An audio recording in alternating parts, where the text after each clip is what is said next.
Hello everyone, welcome to వెన్యాన్ recipes. ఈరోజు వీడియోలో నేను ఒక మంచి డిజర్ట్ రెసిపీని మీతో షేర్ చేస్తున్నాను.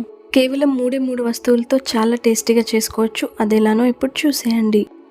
టేస్టీ డిజర్ట్ని చేసుకోవడం కోసం నేను ఇక్కడ తీసుకుంటున్నాను బ్రెడ్ స్లైసెస్.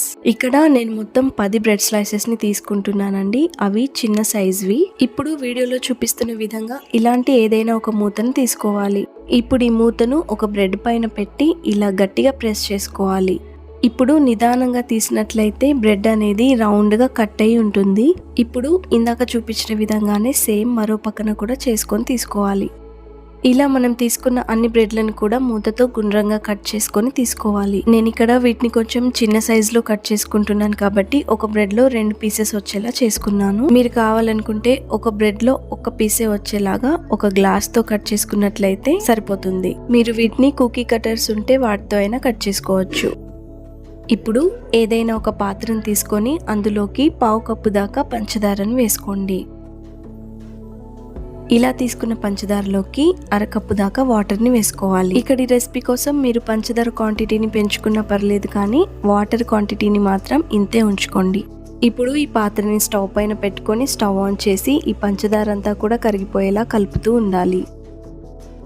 పంచదార ఇలా కరుగుతుండగా ఇందులో ఒక ఇలాచీని కొంచెం దంచుకొని వేసుకోండి. ఇప్పుడు ఈ పంచదార వాటర్ని ఇలా ఒక స్పూన్తో బాగా మిక్స్ చేసుకుంటూ మరిగించుకోవాలి. ఇక్కడ నేను మంటని మీడియం ఫ్లేమ్లో ఉంచుకొని మరిగించుకుంటున్నాను. ఈ రెసిపీ కోసం మనకు ఎలాంటి పాకం వచ్చే పనేమీ లేదండి. పంచదార అంతా కూడా వాటర్లో కరిగిపోయి ఈ వాటర్ అనేవి వేళ్ళకి కొంచెం స్టిక్కీగా అతుకుతున్నట్లయితే సరిపోతుందండి. ఇప్పుడు దీన్ని స్టవ్ పై నుండి దింపేసుకోండి.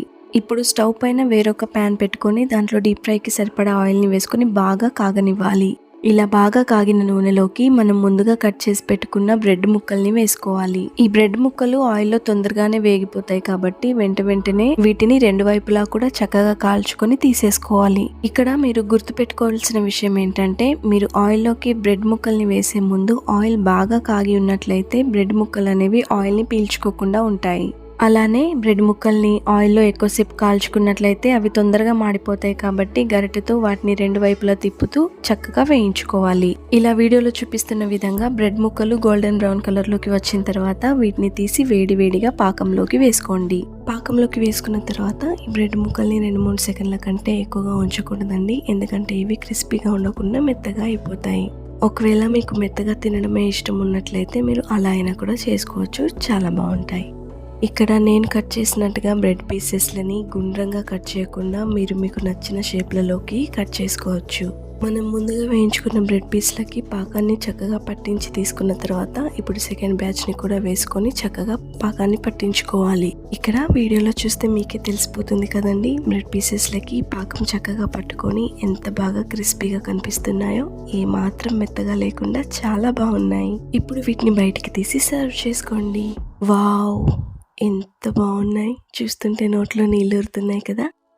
మరెందుకు ఆలస్యం, మీరు కూడా ఈ రెసిపీని చేసుకొని హ్యాపీగా తినేసేయండి. మరి మీకు ఈ రెసిపీ నచ్చినట్లయితే ఈ వీడియోని తప్పకుండా లైక్ చేసి మీకు తెలిసిన వాళ్ళతో షేర్ చేసి ఇలాంటి మరిన్ని టేస్టీ అండ్ యమ్మీ రెసిపీస్ కోసం నా ఛానల్ని సబ్స్క్రైబ్ చేసుకోండి. Thanks for watching. బాయ్.